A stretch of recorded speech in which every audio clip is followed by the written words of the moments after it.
Good morning to everybody. अब हम लोग स्टडी करेंगे रिएक्शन कैसे करता है, उसका कुछ थ्योरी है। जैसे है कॉलिजन थ्योरी, कोई दो मोलेकुल जब कोलाइड करता है तो उसको कहते हैं कोलिजन थ्योरी। ठीक है, तो हम लोग थ्योरी ऑफ रिएक्शन पढ़ेंगे, एक तरह से रिएक्शन रेट नहीं। तो थ्योरी ऑफ रिएक्शन रेट दो तरह का है, एक कॉलिजन थ्योरी, एक ट्रांजिशन स्टेट थ्योरी। तो हम लोग को पढ़ना है कॉलिजन थ्योरी। ठीक है, तो देखते हैं theory of reaction rate.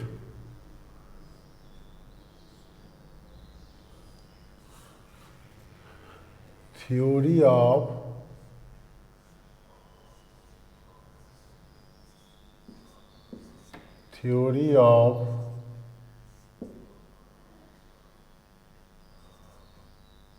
Reaction rate.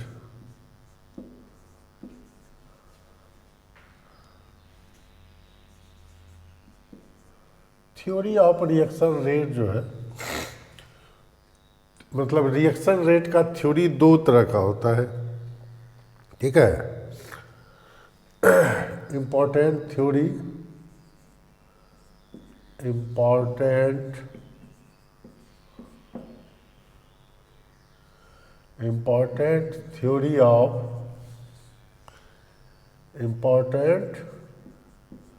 theory of reaction rate हम लोग पढ़ने जा रहे हैं। रिएक्शन रेट फर्स्ट थ्योरी है कॉलिजन थ्योरी। फर्स्ट थ्योरी है कॉलिजन थ्योरी। दूसरा है ट्रांजिशन स्टेट।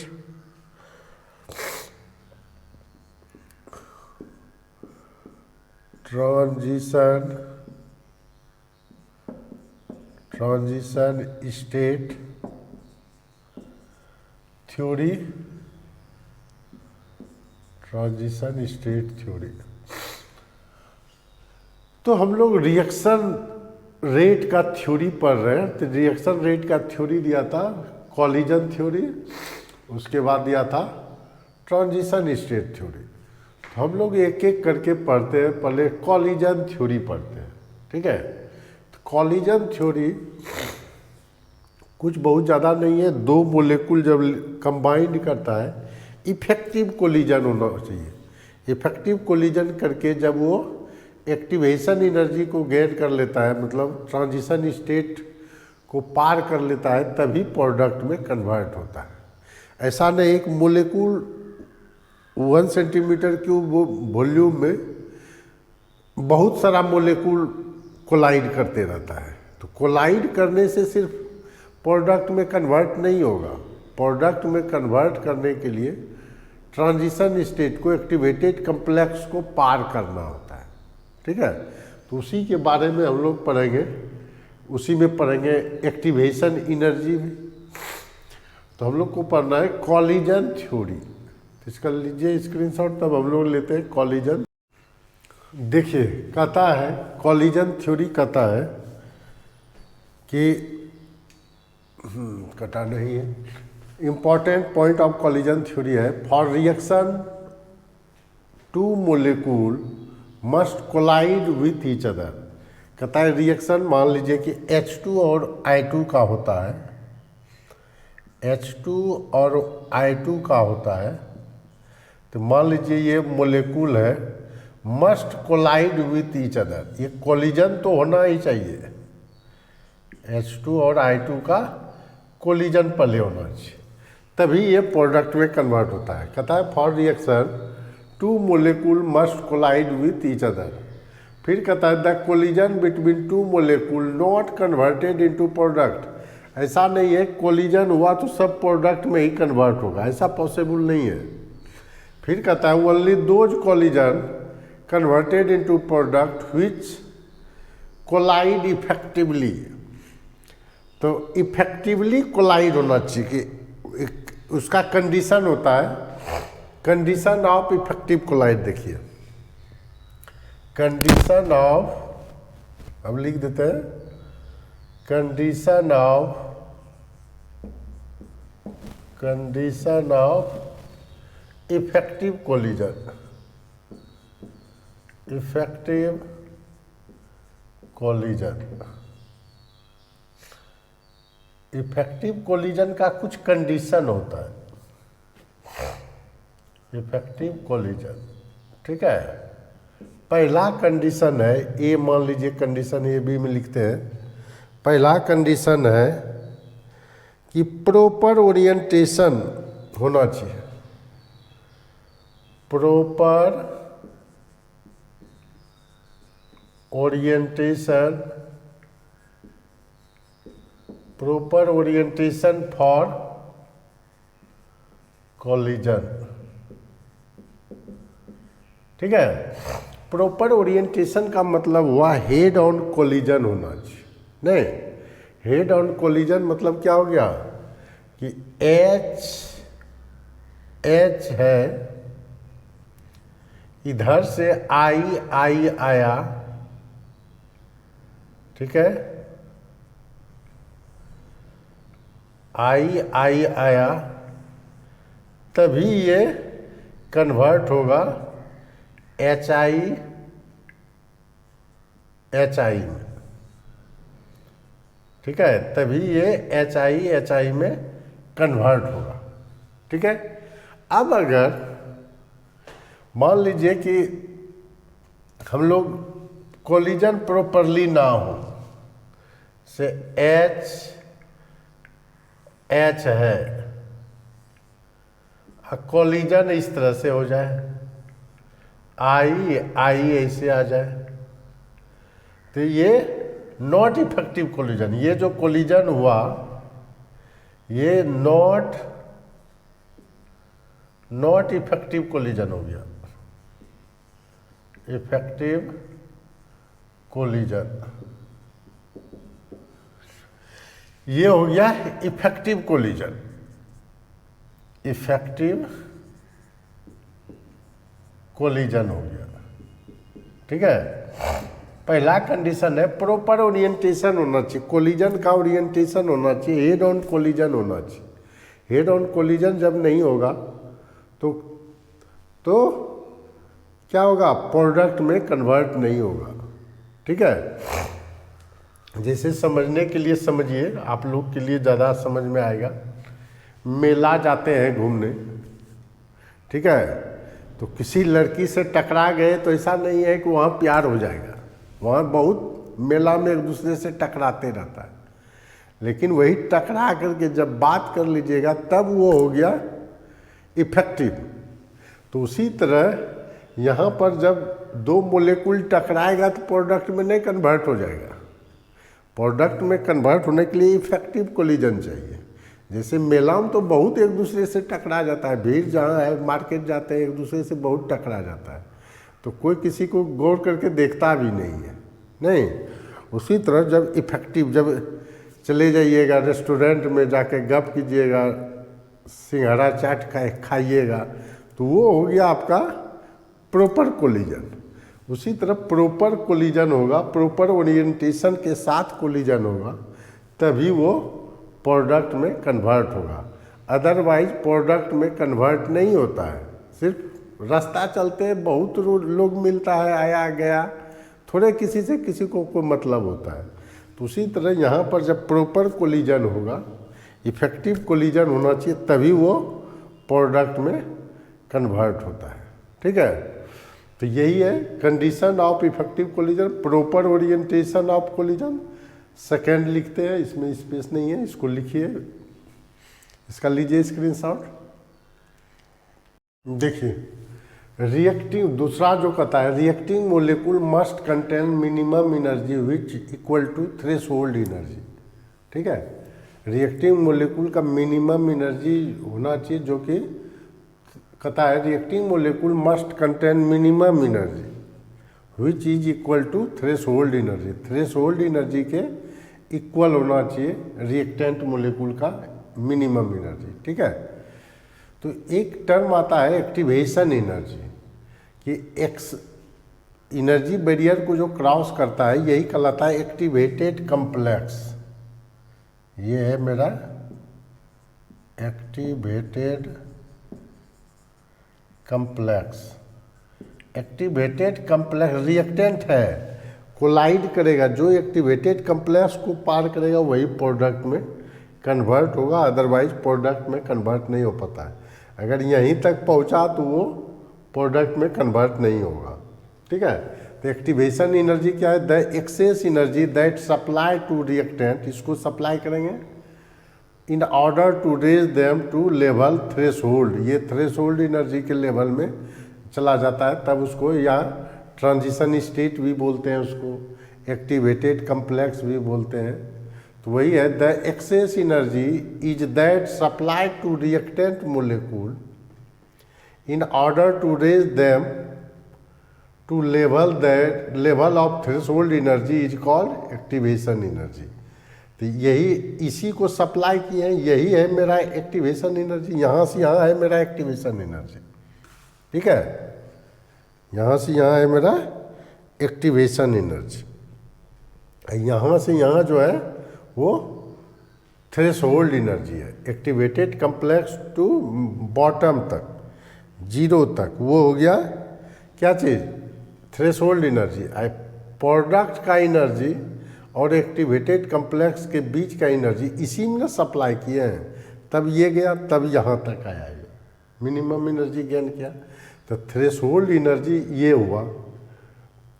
थ्रेशोल्ड एनर्जी को अगर टी से डिनोट कर सकते हैं, या छोड़िए, थ्रेशोल्ड एनर्जी बराबर क्या हो गया? पोटेंशियल एनर्जी ये है, इसको एनर्जी बोलिए, पोटेंशियल एनर्जी बोलिए, इंथैल्पी बोलिए, जो बोलना है सब बोल सकते हैं इसको। ठीक है, इंथैल्पी भी बोल सकते हैं। तो potential energy of reactant minus activation energy, तब वो हो गया थ्रेशोल्ड एनर्जी। ठीक है, तो ये हो गया। अब है कि डेल्टा एच जो हुआ, क्या हो गया? डेल्टा एच प्रोडक्ट का माइनस रिएक्टेंट का, इस इतने टन है डेल्टा एच, ये वाला है। तो डेल्टा एच क्या हो गया? H P minus H R. Delta H हो गया मेरा H P, enthalpy of product minus enthalpy of reactant. इसको पढ़ेंगे इंथैल्पी के टर्म में, enthalpy of product minus enthalpy of reactant. ठीक है, तो ये हो गया कॉलिजन थ्योरी। अभी और है, इसका लीजिए स्क्रीनशॉट। समझ में आया क्या होता है इसमें? जब दो मोलेक्यूल कोलाइड करेगा, तो कोलाइड करेगा तो ऐसा जरूरी नहीं है कि वो प्रोडक्ट में कन्वर्ट हो जाएगा। प्रोडक्ट में कन्वर्ट होने के लिए तीसरा कंडीशन लिखे थे, इफेक्टिव कोलिजन होना चाहिए। इफेक्टिव कोलिजन दो तरह से होता है, कि प्रॉपर ओरिएंटेशन से हो। प्रॉपर ओरिएंटेशन मतलब हेड ऑन कोलिजन होना चाहिए। नहीं, हेड ऑन कोलिजन बताए थे। हेड ऑन कोलिजन कब होगा? जब लेके जाते हैं रेस्टोरेंट में सिंघाड़ा जलेबी खाते हैं, तब वो हो गया हेड ऑन कोलिजन। ऐसा नहीं कि मार्केट में ऐसे सट के निकल गए तो वो हेड ऑन कोलिजन नहीं होगा। उसमें कोई प्रोडक्ट में कन्वर्ट नहीं होगा, कोई थॉट में, किसी के एक दूसरे के थॉटों में नहीं कन्वर्ट, कुछ चेंजिंग आएगा। उसी तरह एक तो था वो इफेक्टिव कोलिजन, दूसरा होता है reacting molecule must contains minimum energy which is equal to threshold energy. Threshold energy के इक्वल हो जाए जब रिएक्टेंट मोलेक्यूल गेन करेगा, तब वो कहता है कि वो प्रोडक्ट में कन्वर्ट हो। तो एक्टिवेटेड मतलब कोलाइड करके एक्टिवेटेड कॉम्प्लेक्स का एनर्जी वो गेन कर ले। तो एक्टिवेटेड कॉम्प्लेक्स एक्टिवेशन एनर्जी क्या हुआ? The excess energy that supply to reactant molecule. यहाँ मान लीजिए A प्लस बी है, H2 प्लस I2 लिखे थे ना वहाँ। हाँ, यहाँ मान लीजिए यहाँ A प्लस बी लीजिए ना, कोई दिक्कत नहीं है। A प्लस बी है रिएक्टेंट में, यहाँ बना C प्लस डी। ठीक है, तो C प्लस डी वही कहता है कि the excess energy that supply to reactant molecule in order to raise them to level of threshold energy is called activation energy. इस लेवल में जब पहुंच जाएगा तभी उसको कहेंगे हम लोग एक्टिवेशन एनर्जी या एक्टिवेटेड कम्प्लेक्स तक पहुंच जाए। ठीक है, इसका लीजिए एक्टिवेशन एनर्जी बार बार पूछते रहता है नोट में, ये बिहार बोर्ड के लिए बड़ी इंपॉर्टेंट है एक्टिवेशन एनर्जी। तो एक्टिवेशन एनर्जी क्या हो गया, threshold energy minus potential energy of reactant, नहीं हो गया। एक्टिवेशन एनर्जी को इधर ले आइए तो potential energy minus threshold energy हो जाएगा ना। एक्टिवेशन एनर्जी को इधर ले आएंगे तो potential energy of reactant minus threshold energy हो जाएगा। वो भी लिख सकते हैं या ये बात एक ही है। इसका लीजिए स्क्रीनशॉट। एक टर्म आता है कॉलिजन फ्रीक्वेंसी। देखिए क्या बताए, क्या कंडीशन था कि जब इफेक्टिव कोलिजन होता है तो सब इफेक्टिव कोलिजन नहीं होता है। इफेक्टिव कोलिजन जितना भी बाइनरी कोलिजन होता है, बाइनरी कोलिजन पर सेकेंड पर यूनिट वॉल्यूम में, मतलब 1 सेंटीमीटर क्यूब वॉल्यूम में 1 सेकेंड में इतना कोलिजन होता है, बहुत ज़्यादा कोलिजन होता है। लेकिन सब इफेक्टिव कोलिजन नहीं होता है। इसको हमको पहले लिख देना था कोलिजन फ्रीक्वेंसी को कि number of collision taking place per second per unit volume of the reaction mixture known as collision frequency. इसका वैल्यू देखते हैं 10⁻25 टू 10⁻28 1 सेंटीमीटर क्यूब वॉल्यूम में। अगर बाइनरी रिएक्शन में बाइनरी मोलेकुल लेते हैं तो 1 सेंटीमीटर क्यूब वॉल्यूम में ही इतना ज़्यादा पर सेकेंड में इतना ज़्यादा कोलिजन होता है 10⁻25 टू 10⁻28 इतना कोलिजन हुआ। लेकिन सब इफेक्टिव कोलिजन नहीं होता। जो इफेक्टिव कोलिजन करेगा वही प्रोडक्ट में सिर्फ कन्वर्ट होता है। ठीक है, इसको हमको पहले पॉइंट बना के लिख देना था। खैर चलिए कोई बात नहीं, इसको समझ लीजिएगा। ठीक है, ये एक्टिवेशन एनर्जी इफेक्टिव कोलिजन के पहले लिखना था हमको, छूट गया ये पॉइंट। तो इसको आप लोग जो लिखिएगा इफेक्टिव कोलिजन के पहले पॉइंट इसको कर लीजिएगा।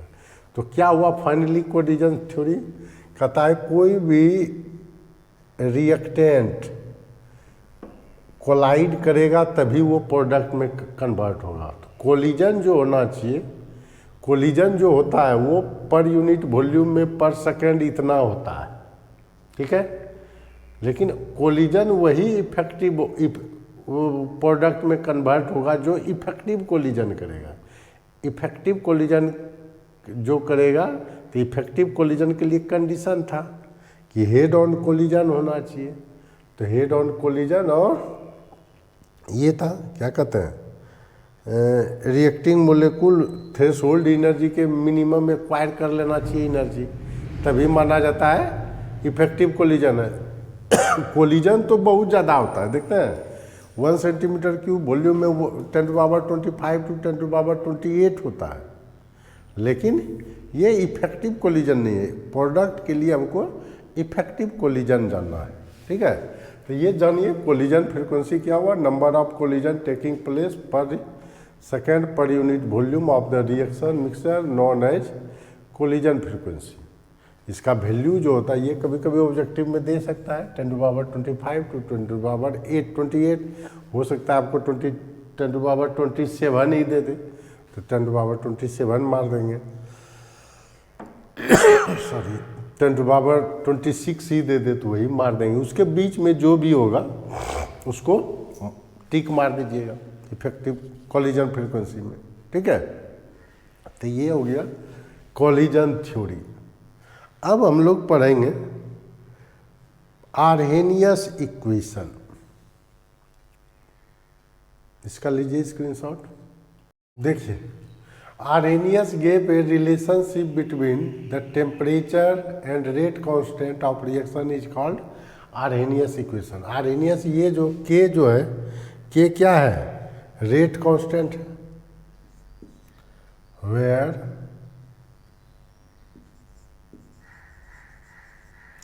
वेयर K क्या हो गया, रेट कांस्टेंट, रेट कांस्टेंट। ठीक है, आर्हेनियस जो रिलेशन दिए रेट कांस्टेंट और टेम्परेचर के बीच, रेट कांस्टेंट और टेम्परेचर के बीच इन्होंने एक रिलेशनशिप दिया जिसको आर्हेनियस साहब दिए थे, इसलिए कहा गया आर्हेनियस इक्वेशन। कुछ है नहीं इसमें, तो ये एक रिलेशन निकाला के A equal to E A by R T. तो E A by R T निकाला तो यहाँ के तो रेट कांस्टेंट है, ए जो है फ्रीक्वेंसी फैक्टर है, ए जो है ये भी एक तरह का कांस्टेंट ही है लेकिन ये कहलाता है फ्रीक्वेंसी फैक्टर, फ्रीक्वेंसी फैक्टर कहलाता है। ठीक है, इसको आर्हेनियस कांस्टेंट भी बोला जाता है, आर्हेनियस कांस्टेंट भी इसको बोला जाता है। ठीक है, और प्री एक्सपोनेंशियल फैक्टर, एक्सपोनेंशियल के पहले है तो प्री एक्सपोनेंशियल फैक्टर भी बोला जाता है इसको, प्री एक्सपोनेंशियल फैक्टर भी बोला जाता है इसको। ठीक है, के हो गया, ए हो गया, ई ए तो जानबे करते हैं एक्टिवेशन एनर्जी है ना,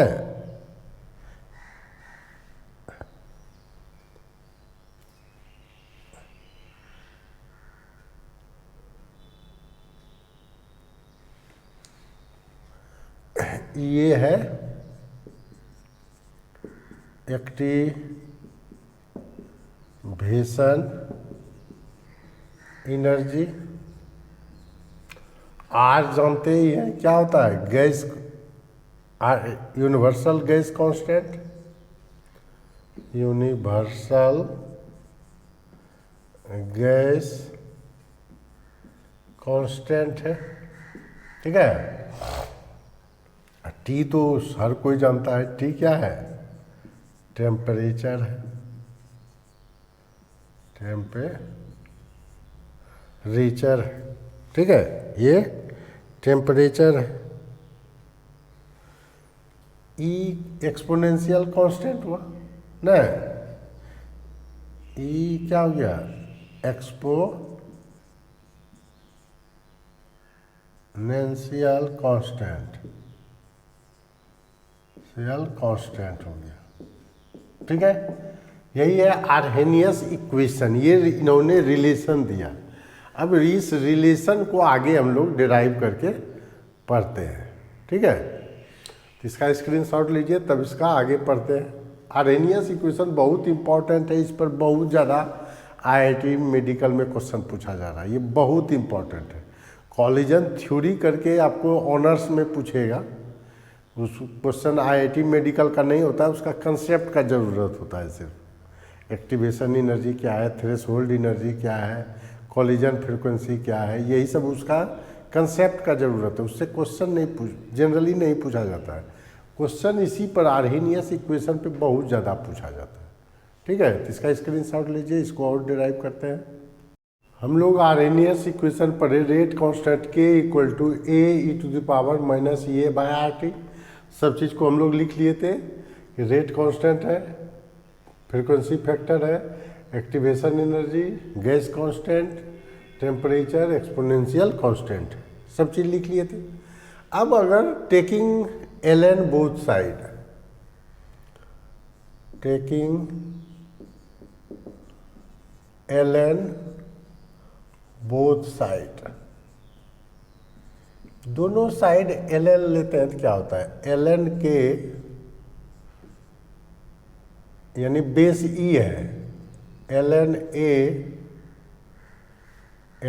ए अब क्या हो जाएगा, प्लस एल एन, ये तो सब में बेस ई है, ई बेस ई पर power minus E A by R T. L N base E का ये 1 होता है, ठीक है। तो ये इधर चल करके हो जाएगा एल एन के बेस ई के टर्म में एल एन लिखते हैं, मतलब बेस ई होता है। एल एन के equal to L N A minus power side चला जाता है E A by R T, ठीक है। अब देखिए हम लोग इसको ऐसे लिख सकते हैं एल एन के minus E A by R T into 1/t कर सकते हैं, plus L N E base A, ठीक है। ये इक्वेशन डेराइव हो गया। अब ये इक्वेशन जब डेराइव हो गया तो ये किस तरह का हो गया, y equal to M X plus C के टर्म में आ गया, नहीं आ गया। y equal to M X plus C के टर्म में आ गया। तो लॉग ए और t के बीच अगर ग्राफ खींचते हैं हम लोग, ठीक है, तो क्या आएगा देखिए। ग्राफ हम लोग खींचते हैं, लीजिए ग्राफ खींचते हैं हम लोग।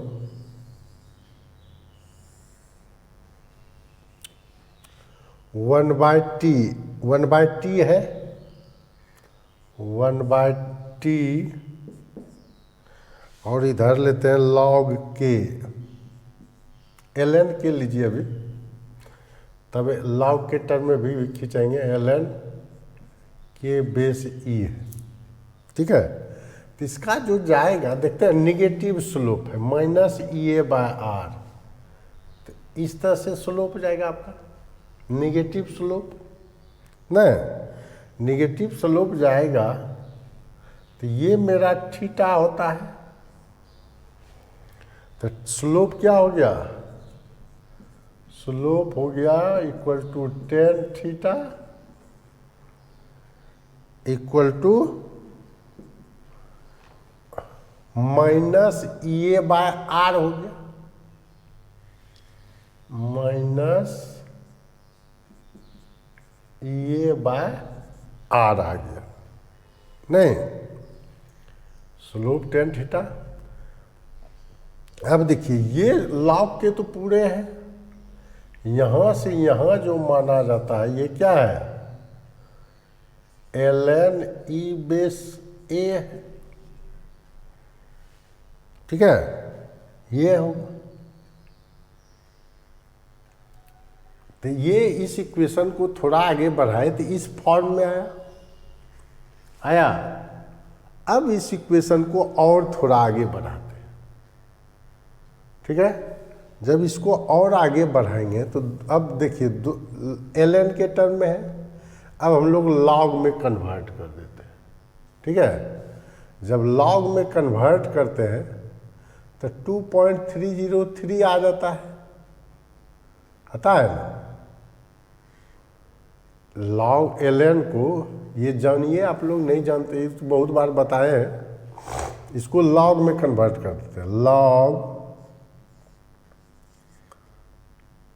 अब के यानी बेस 10 हो गया, तो ये चेंज हो जाता है 2.303, ठीक है, equal to minus E A by R 1/t, ये हो जाएगा आपका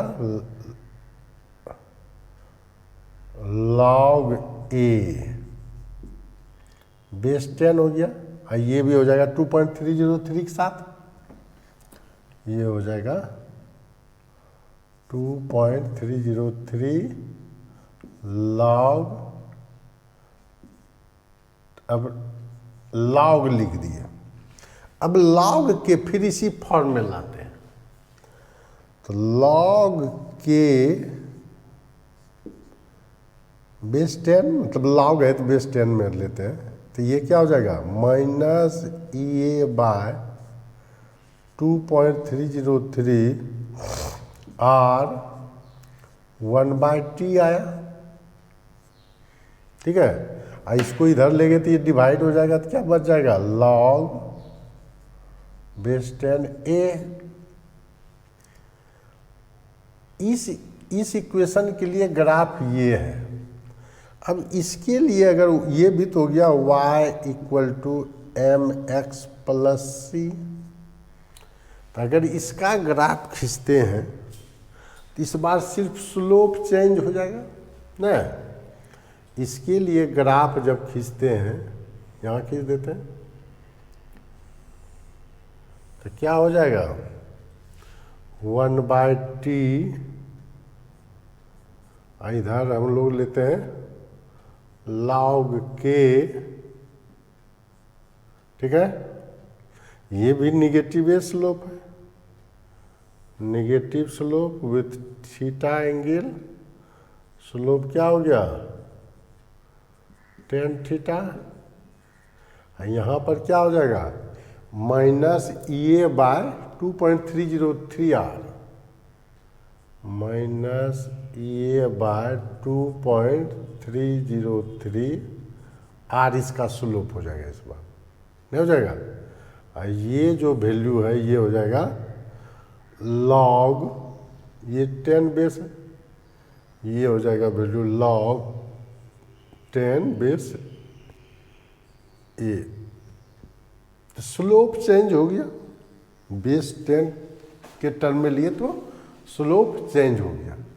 ठीक है, तो इस इक्वेशन को और आगे बढ़ाते हैं, ये तो ग्राफिकल रिप्रेजेंटेशन हो गया, इसको और आगे बढ़ाते हैं। इसका लीजिए स्क्रीनशॉट।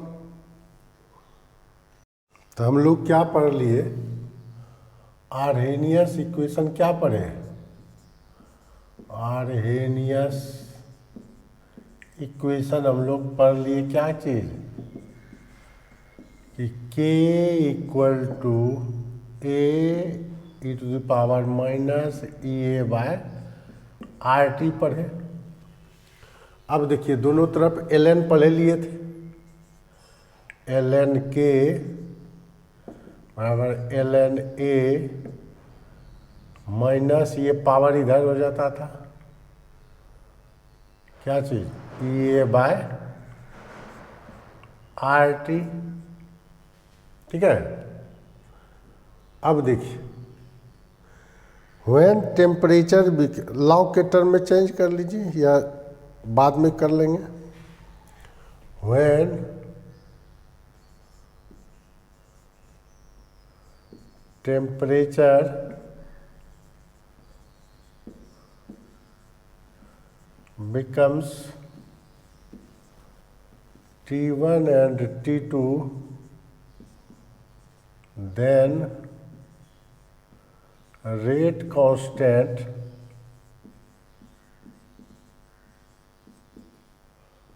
will be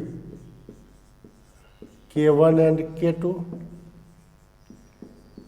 अब हम लोग पुट कर देते हैं इसको, ln K1 ln A minus EA/RT1 लिख सकते हैं इसको। फिर लिख सकते हैं, मान लीजिए इसको equation first, equation second, equation third है, ln K2 बराबर क्या हो जाएगा,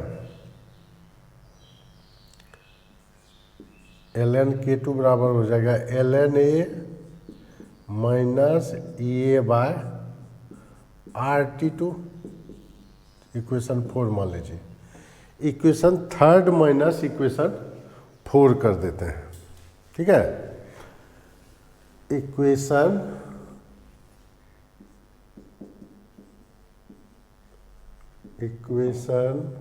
3 माइनस 4, तो क्या हो जाएगा ln K1 ln A minus EA by RT1 ln K2 equal to ln A minus EA by RT2 हो गया, माइनस करना है तो ये प्लस हो जाएगा, ये माइनस हो जाएगा, ये माइनस हो गया, ये कट गया, तो क्या हो गया ln K1 minus ln K2 equal to EA bye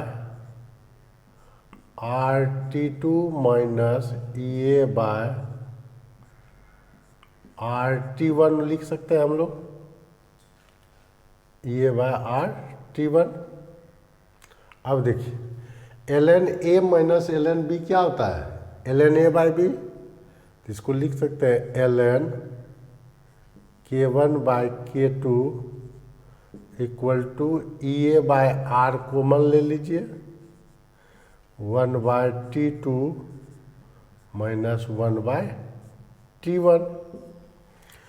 अब इसमें लॉग में बेस न्यूमेरिकल बनाने के लिए log 10 में रहना चाहिए, तो 2.303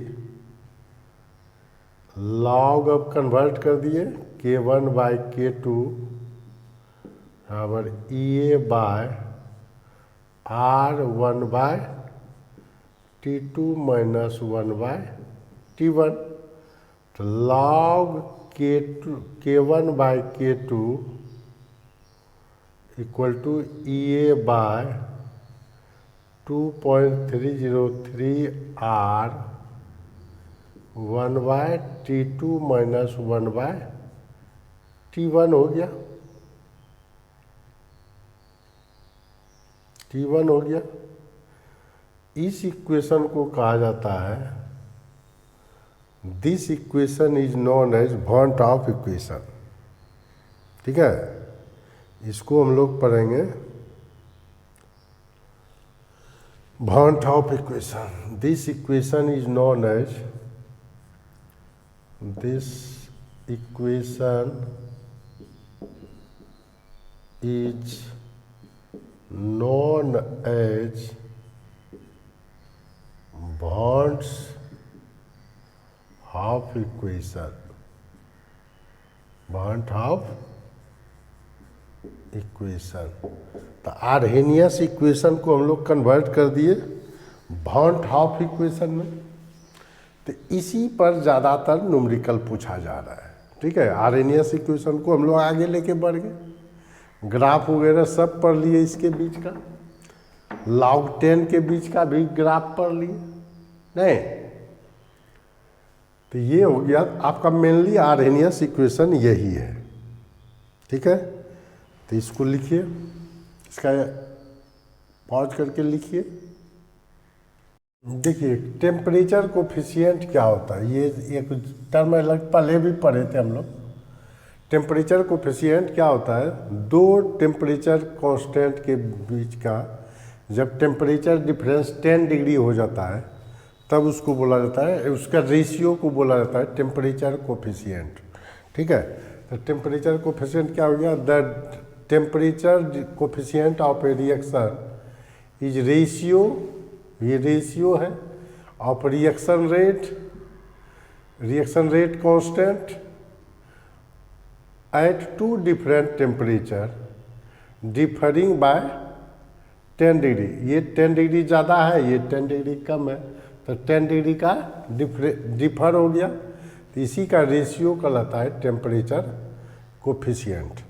तो इस पर कभी कभी न्यूमेरिकल आपको दे सकता है, जैसे क्वेश्चन दे दिया, मान लीजिए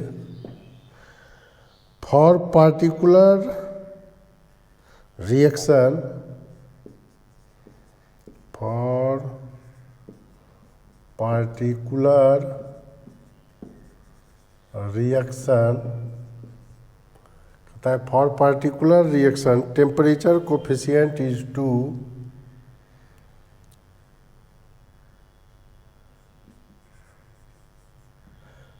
और ये जो टेम्परेचर कोफिशिएंट होता है ना, टेम्परेचर कोफिशिएंट जो है 2 से ज़्यादा होगा और 3 से कम होता है। रेंज जो होता है, रेंज ऑफ म्यू जो होता है, रेंज ऑफ म्यू, ये रेंज ऑफ म्यू जो है equal to 2 less than equal to, ऐसे लिखिए, रेंज ऑफ म्यू, म्यू का रेंज जो होता है 2 less than equal to mu less than equal to 3, 3 से कम होगा और 3 से कम होगा, 2 के इक्वल होगा, 3 से ज़्यादा हो सकता है, कम हो सकता है, ठीक है, 4 हो सकता है, 5 हो सकता है, मतलब ग्रेटर हो सकता है। तो जैसे दे दिया for a particular reaction temperature, for a particular reaction temperature coefficient is, for a particular reaction temperature coefficient is 2, मतलब 10 डिग्री डिफर होने के बाद दुगुना हो जाएगा रेट, ठीक है। If rate of reaction, if rate of reaction at 10 degree centigrade is x, find the rate of reaction, find the rate of reaction at 50 degree centigrade, ठीक है, 50 डिग्री सेंटीग्रेड पर निकालना है। तो सॉरी, हम लोग पहले भी क्या पढ़े थे, हर 10 डिग्री सेंटीग्रेड के बाद अप्रॉक्सीमेट 2 टाइम्स हो जाता है रिएक्शन रेट ना।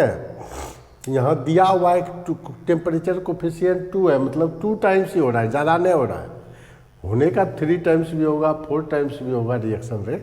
लेकिन यहाँ पर आपका कंडीशन लगा दिया है फॉर पार्टिकुलर रिएक्शन, कोई रिएक्शन हो रहा है जिसका कि टेम्परेचर कोफिशिएंट 2 है, मतलब 10 डिग्री सेंटीग्रेड के डिफर में दुगुने होगा, ठीक है।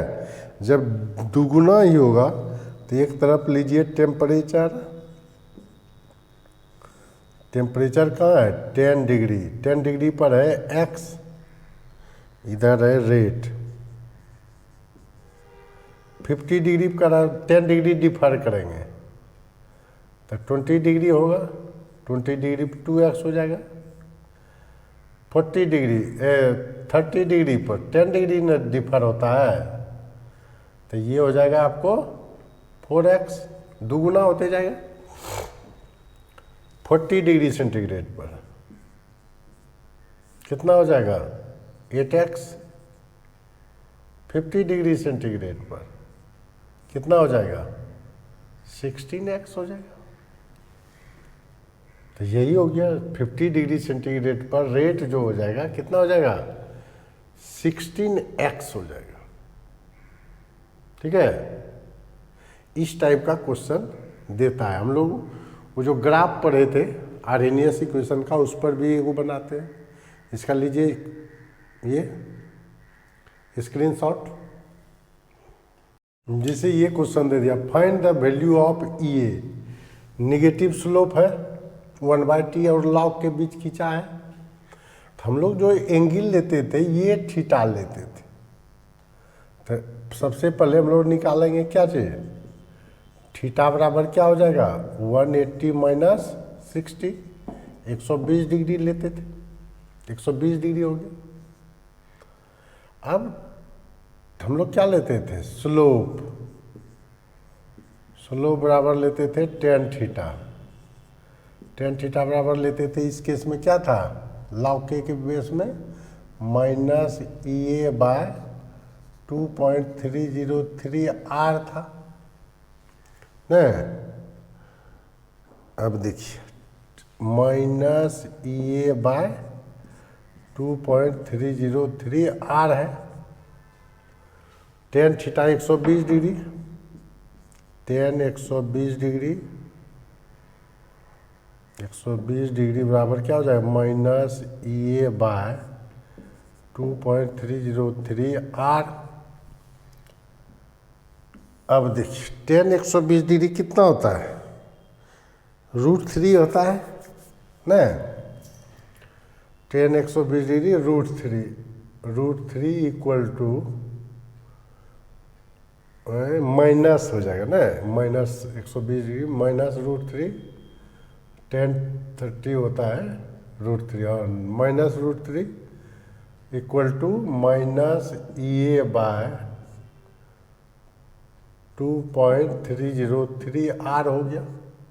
माइनस माइनस कैंसिल, तो ई ए बराबर क्या हो गया √3 इंटू 2.303 इंटू आर का वैल्यू 8.314 में लेंगे अगर जूल में निकालना है तो ये कितना हो जाएगा 1.732 इंटू 2.303 इंटू 8.314 इतना जूल हो जाएगा जो भी सॉल्व करके आएगा। ठीक है, इस तरह से स्लोप दिया रहेगा तो भी आप एक्टिवेशन एनर्जी निकाल सकते हैं। ठीक है, इस तरह से भी हम लोग करेंगे। ठीक है, और हम लोग बनाते हैं न्यूमेरिकल, इसका स्क्रीनशॉट लीजिए।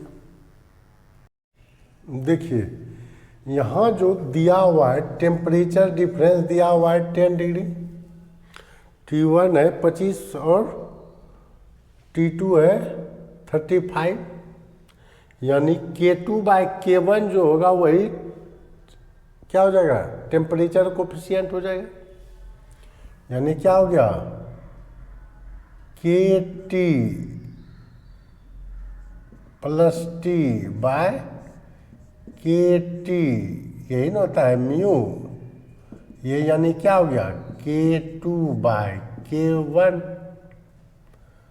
नहीं हो गया इक्वल टू दिया हुआ है 2, यही ना हो गया। एगो का टेम्परेचर कोफिशिएंट 10 डिग्री के बाद 10 डिग्री के बाद 10 डिग्री पर नहीं, तो ये दिया हुआ है। तो हम लोग from Arrhenius equation from Van't Hoff equation क्या पढ़े थे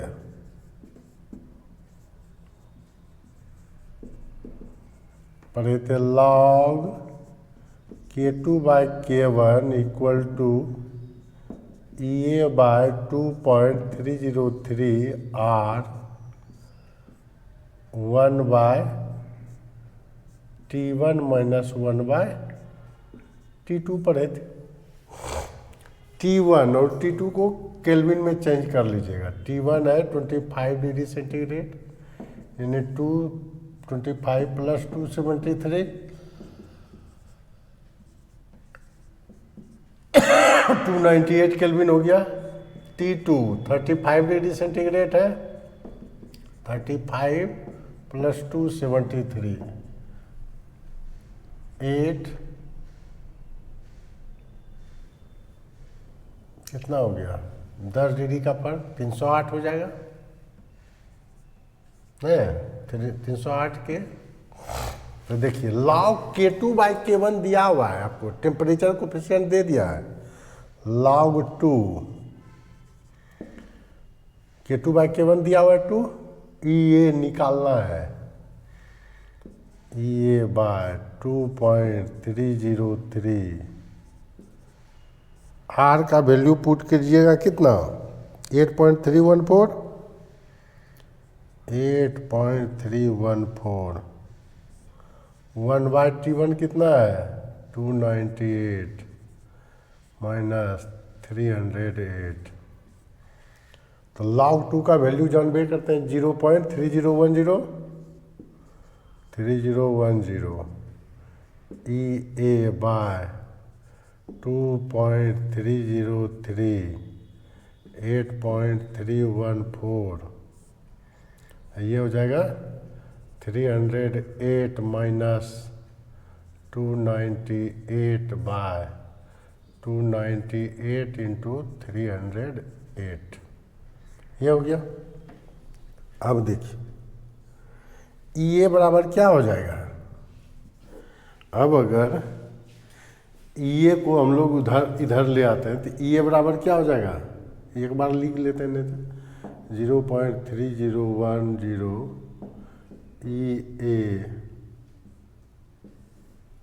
ई ए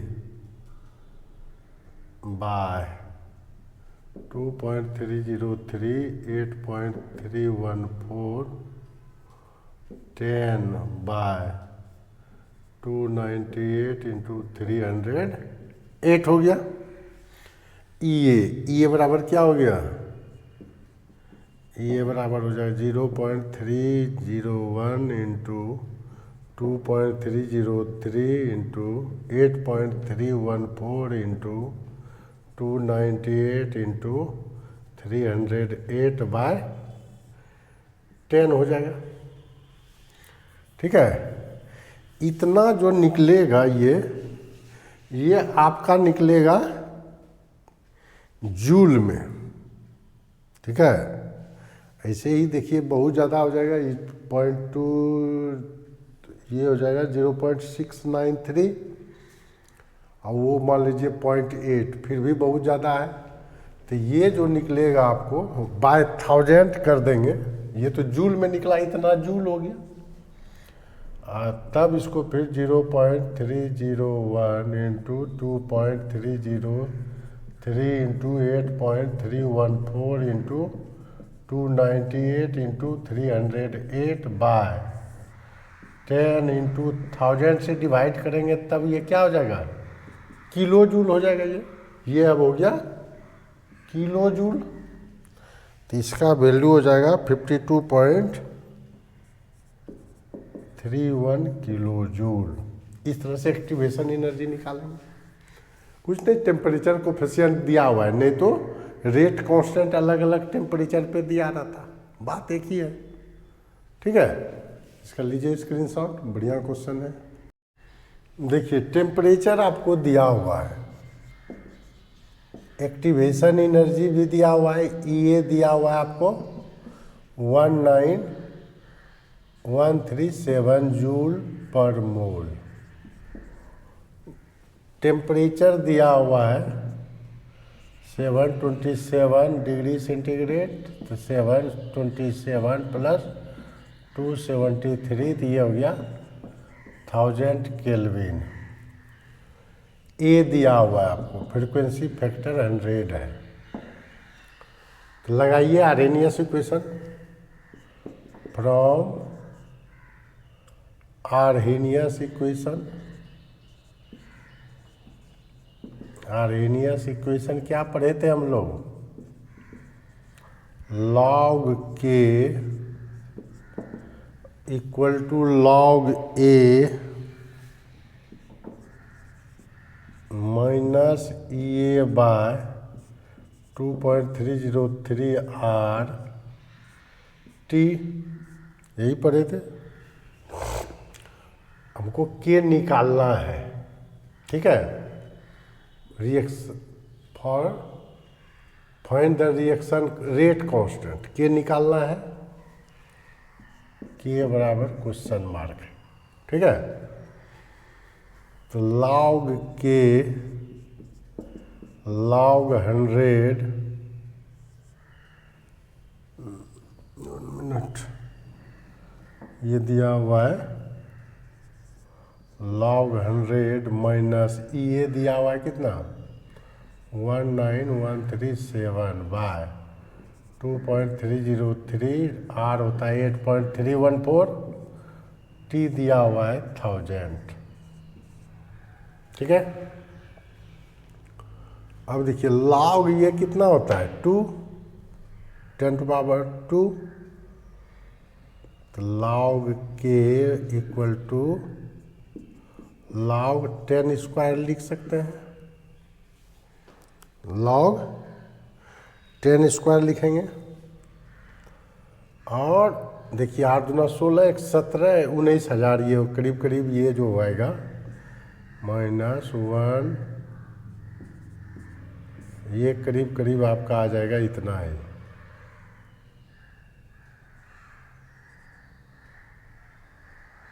अप्रॉक्सीमेट आएगा, पूरा पूरी नहीं आएगा।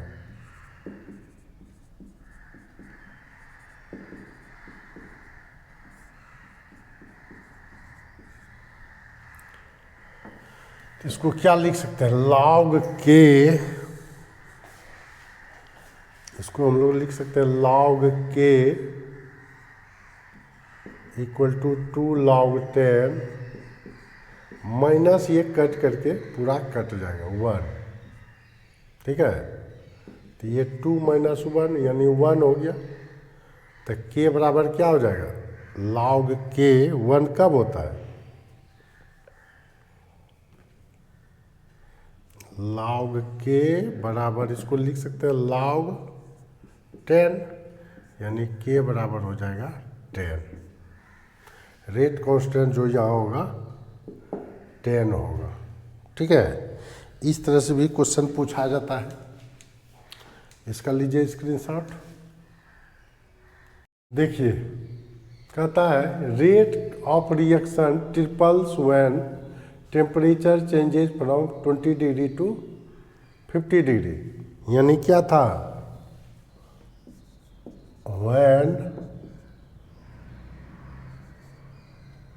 when T1 था 20 डिग्री,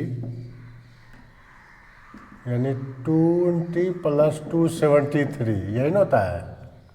तो 293 केल्विन था। तो rate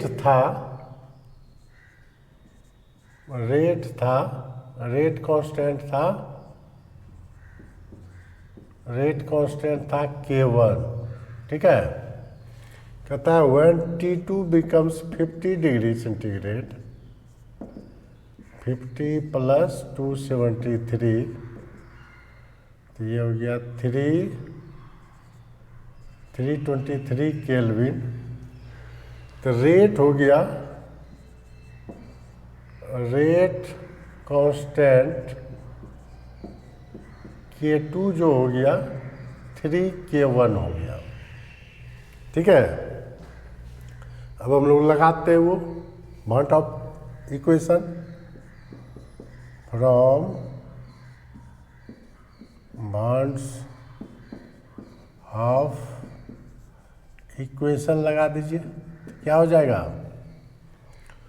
log K2 by K1 equal to EA by 2.303 R 1 by T1 - 1 by T2 होता है, यही होता है नहीं, यही लिखते थे हम लोग। तो देखिए इसका क्या हो जाएगा, log K2 दिया है 3K1 by K1, EA निकालना है 2.303 8.314 1 by 293 minus 323। तो ये कितना हो गया, ये कट गया, तो ये हो गया log 3 equal to EA by 2.303 8.314, ये हो जाएगा 323 - 293 बाय 293 इंटू 323, ये हो गया।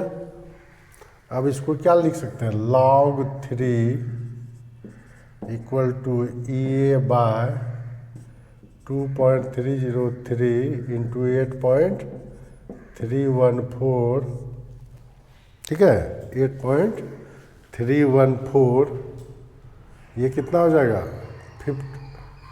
293 है,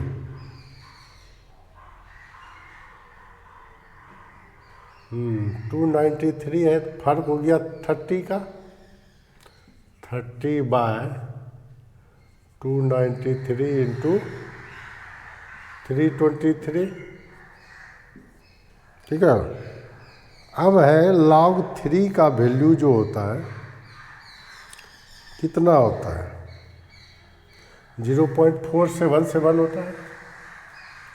0.477 equal to EA by 2.303, 8.314, 30 by 293 into 323, तो EA बराबर क्या हो गया मेरा, 0.477 into 2.303 into 8.314 into 293 into 323 by 30, ठीक है। इसको जब सॉल्व करते हैं तो ये किस में निकालना है, एक्टिवेशन एनर्जी सिंपली दिया है निकालने, तो ये हो जाता है 2881 1.8 जूल, इतना जूल हो गया, ये एक्टिवेशन एनर्जी हो गया। नहीं तो इस तरह से हम लोग क्या देख रहे हैं, सिंपल फार्मूला बेस्ड पूछता है, बहुत आसान होता है और थोड़ा कैलकुलेशन है सिर्फ, और कुछ नहीं, इसमें कंसेप्ट बहुत ज़्यादा है ही नहीं, बहुत इजी वे में इस पर फार्मूला पुट कीजिए और निकालते जाइए, बहुत आसान क्वेश्चन है। जितना भी क्वेश्चन रहेगा ना इसका सबका वही रहेगा, आसान ही होगा, ठीक है। तो इस तरह से हम लोग देखेंगे, ठीक है। तो इस तरह से हम लोग जो है बनाएंगे, और सब क्वेश्चन, बहुत सारा क्वेश्चन बनाइए इस पर, बहुत ज़्यादा कोई कंसेप्ट का बात है ही नहीं, ठीक है। तो आप लोग वीडियो को लाइक कर दीजिएगा, सब्सक्राइब कर दीजिएगा, न्यू व्यूवर जो है सब्सक्राइब करना नहीं भूलें, क्योंकि आपको लेटेस्ट मटेरियल मिलते जाएगा, ठीक है। और इस पर न्यूमेरिकल बनवा सकते हैं, लेकिन बहुत कितना बनाइएगा वीडियो में, ठीक है। तो आप लोग प्रैक्टिस कीजिएगा, कंसेप्ट बस यही है, 3 फार्मूला ही याद रखना है। Temperature coefficient T10 K plus KT plus 10 by KT, ये हो गया टेम्परेचर कोफिशिएंट, दिया रहता है कभी कभी। फिर आर्हेनियस इक्वेशन का जो हम लोग लॉग से जब भी न्यूमेरिकल पूछेगा बेस 10 के टर्म में लीजिएगा, तो वो उस फार्मूला पे निकाल सकते हैं उसका एक्टिवेशन एनर्जी, ग्राफ दिया रहेगा अगर तो थीटा दे दे तब निकाल सकते हैं, और नहीं तो इसी इक्वेशन पे आता है, या आर्हेनियस का स्टार्टिंग का इक्वेशन यूज करके दे सकता है, फ्रीक्वेंसी फैक्टर दे देगा, तो आर्हेनियस इक्वेशन यूज करके बना लीजिएगा, ठीक है। तो इस तरह से ये टॉपिक ख़त्म हुआ। आप लोग बहुत सारा इस पर बैठ करके न्यूमेरिकल बनाइएगा, और तो फिर क्लासरूम में फिर और प्रैक्टिस होगा, ठीक है। Thank you very much.